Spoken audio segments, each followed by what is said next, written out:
Olá, tudo bom com vocês? Espero que sim.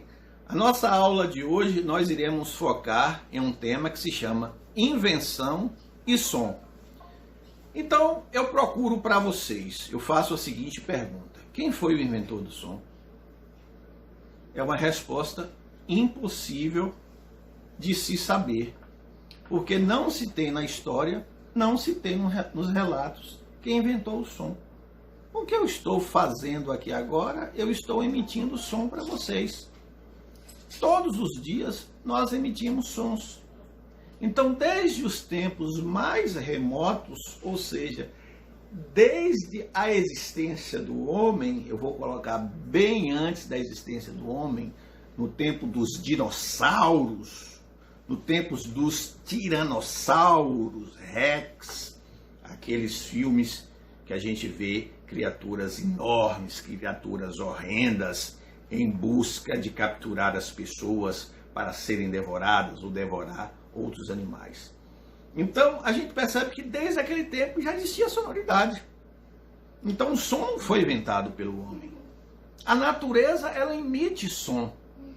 Se você parar, por exemplo, em um determinado local, seja na zona urbana, que é um local hoje, vamos dizer assim, mais agitado, a gente percebe diversos sons.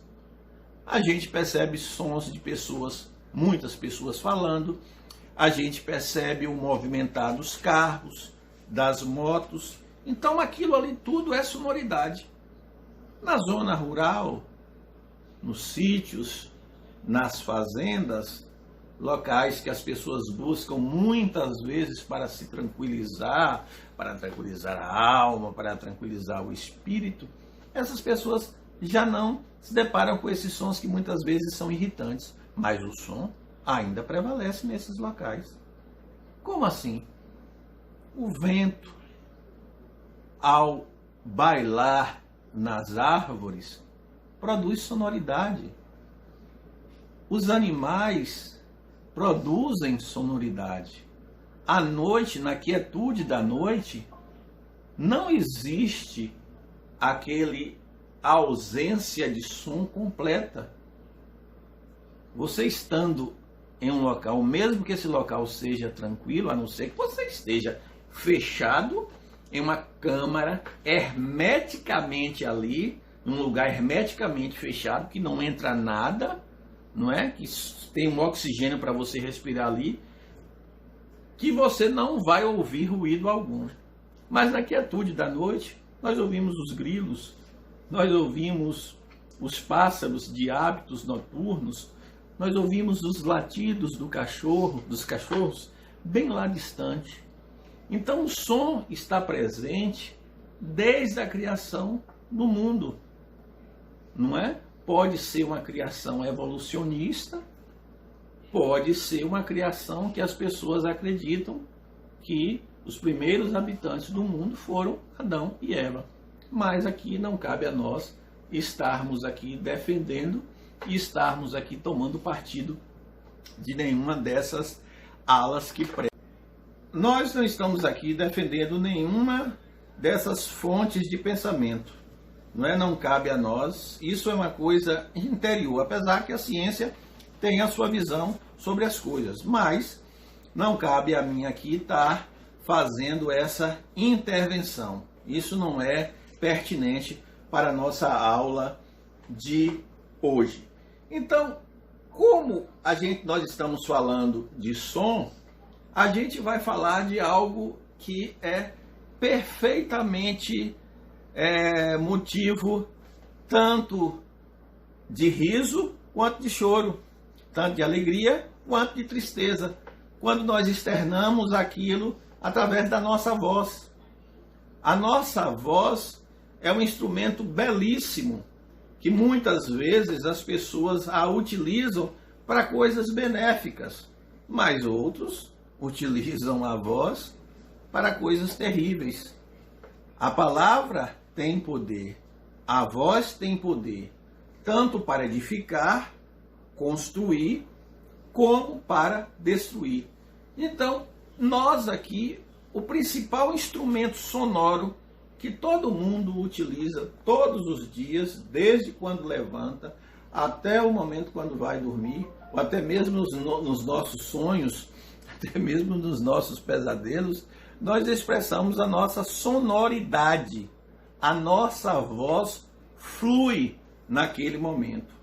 Então, o som da nossa voz aqui é a característica primordial da existência do som. A voz é o nosso instrumento. A voz é a nossa manifestação sonórica. E além dessa voz, existem instrumentos que podem dar a esta voz uma sonoridade diferente. Vocês já perceberam que quando determinadas pessoas são entrevistadas e essas pessoas querem ficar no anonimato, não é? Coloca-se um programa no qual a pessoa fica com a voz mais grave ou com a voz mais fina, não é? Como se fosse um pato que estivesse falando.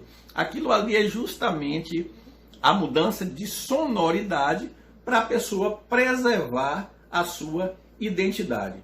Essa sonoridade também não somente se usa na voz, mas também nos recursos.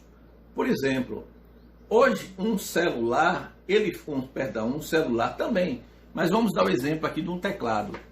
Não é? Uma banda, primeiramente, quando você ia fazer uma festa, você contratava músicos, várias pessoas para executarem a melodia, a harmonia. Hoje um instrumento só faz o trabalho de toda uma banda, não é? Hoje você pode, com o celular, dependendo da modernidade do seu celular, você pode baixar no seu celular ali aplicativos que faz com que a sua voz mude, que faz com que a sua voz fique mais grave ou faz com que a sua voz fique mais aguda. Então, os recursos eletrônicos, eles agem fortemente nessa questão do som, nessa questão da sonoridade. Então, quanto mais as coisas vão avançando, a gente vê novidade e nós veremos ainda muitas novidades nessa questão do som, nessa questão das vibrações, nessa questão do timbre, nessa questão da harmonia, nessa questão melódica da sonoridade, certo? Outra coisa que nós não podemos deixar aqui de falar é o som da natureza, como eu já falei anteriormente. É um exemplo de uma obra belíssima de arte, quando nós paramos para apreciar, quando nós paramos para admirar. Isso nos faz muitas vezes bem. Hoje a gente tem, por exemplo, eu gosto muito de barulho de chuva, não é? Gosto muito de tempo de chuva. Dormir assim, com aquele barulho no telhado, apesar que a maioria das casas hoje estão forradas, a gente não ouve mais aquele trepidar, né? Aquele crepitar das gotas de chuva nos telhados. Então hoje no celular você coloca um fone de ouvido e ouve o barulho da chuva, simula perfeitamente o barulho da chuva, do barulho dos trovões, e aquilo ali de uma certa forma lhe dá calma, lhe induz ao sono. Então observe como a tecnologia ela age juntamente com a natureza, a sonoridade natural e a sonoridade artificial produzida em estúdios para que o som possa imitar de uma forma mais perfeita possível aquilo que a natureza criou. E outras coisas também que emitem sons foram criadas há milhares e milhares de anos. Para vocês terem ideia, existiam naquele tempo flautas de ossos de abutre. Vocês já viram falar em abutre? Abutre é um animal que ele se assemelha muito, ele tem hábitos parecidos com o do urubu aqui, que nós conhecemos na nossa região.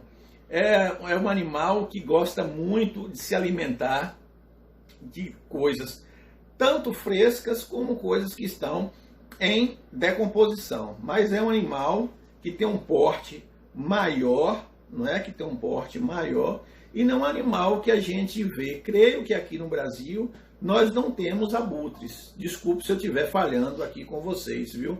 Creio que no Brasil nós não temos abutres. São animais que pertencem a outros países, mas animais que são semelhantes ao urubu aqui, ao nosso animal conhecido, que existe em todas as partes do nosso país. Então, naquela época, homens primitivos faziam sonoridades com ossos de abutres, não é? Ossos de abutres, a parte mais comprida, creio que deva ser um osso ligado à perna, e você percebe, tem até uma foto, eu vou ver se eu consigo para mandar para vocês, enviar aí o card, e vocês irão perceber que existem alguns furos que se assemelham a essas flautas existentes nos dias de hoje. Então, o que nos leva a crer que o som não é uma coisa de hoje. O som é uma coisa de milhares e milhares de anos atrás. Então, o som está presente em todos os tempos, desde os tempos mais remotos, mais antigos, até os dias de hoje. Então, lembrem-se, o som está sempre conosco. Nós conseguimos emitir som, por exemplo, quando você assobia. Desculpe que eu assobio muito mal, eu estou emitindo um som, certo? Então, desde quando o mundo é mundo, a sonoridade está presente em nossas vidas. Bom, pessoal, espero que vocês tenham compreendido bem o assunto, certo? E lembrem-se, gostem de som, mas evitem sons altos, porque faz mal aos tímpanos. Um forte abraço e até lá!